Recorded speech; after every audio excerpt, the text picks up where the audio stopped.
Slaving away over a boiling hot camcorder, this is Tell It Someone. First question, of course, is herbivorous.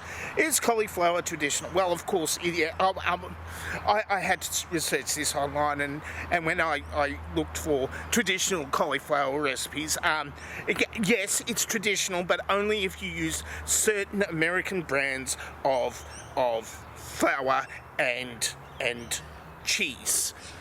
Otherwise, it's not traditional at all. No, you're not allowed to do that. You're not allowed to use brands that aren't those very specific brands. So you can't do it in Australia because we don't have those particular very traditional brands that have been around for nearly 50 years. Next question from Robin Goodfellow.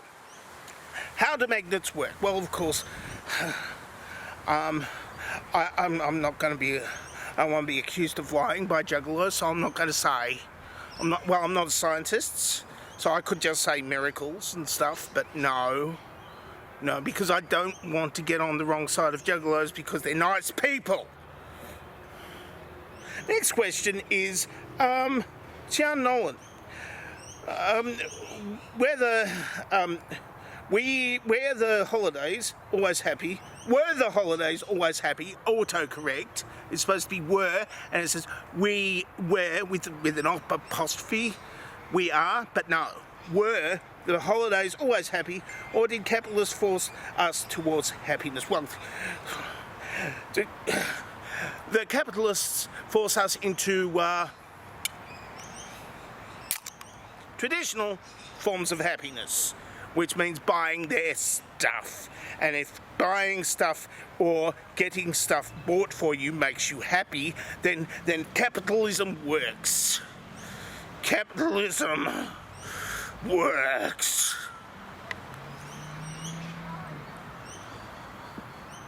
Next question. Matt Yabs. Can you own up and tell us what happened to the exploding pineapples? Did you lose the graphics or change the software you use? Well, I have lost some graphics, but I don't think I had it. But I do have a cannon with a pineapple right over there. And, well, it's pointed directly at me and... Oh, bumps. Oh, I did it again. Ooh.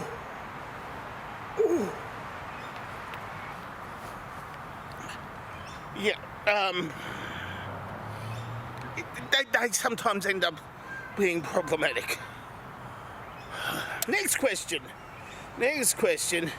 is from Jonathan Stern. How do you know so? How do you know so much? I do things that I have an internet. Right now. I am in the internet, which is basically all of the human knowledge that we have uploaded, except for the paywall stuff, because I'm not going to pay Rupert for anything, but the stuff that Rupert has paywalled is not really trustworthy anyway. So I'm currently in the internet, so I have access to all the world's knowledge. So, yes, kind of. Sort of. Yes. Next question. Dog Whistle Sharam. What exactly did the transdimensional beings tell you? Well, I mean, they're transdimensional, so they just prefer to use the right pronouns. Basically, though I shouldn't say they. I should really be saying they, because they're transdimensional and the transdimensionality changes the pronouns slightly. So you've got to change the pronouns to suit what their pronouns are, because they're transdimensional. Next question. Joe Freddy. Well, that worked out well, didn't it? Are you proud of yourself, and are you going to apologise to Martin? Well, I mean, Martin, you're not supposed to call that particular person Martin anymore, because things have happened, things have happened which would.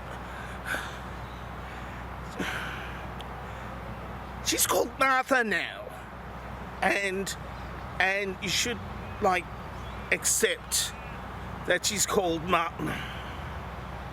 Okay, Martha, because she's now transdimensional because of the accident.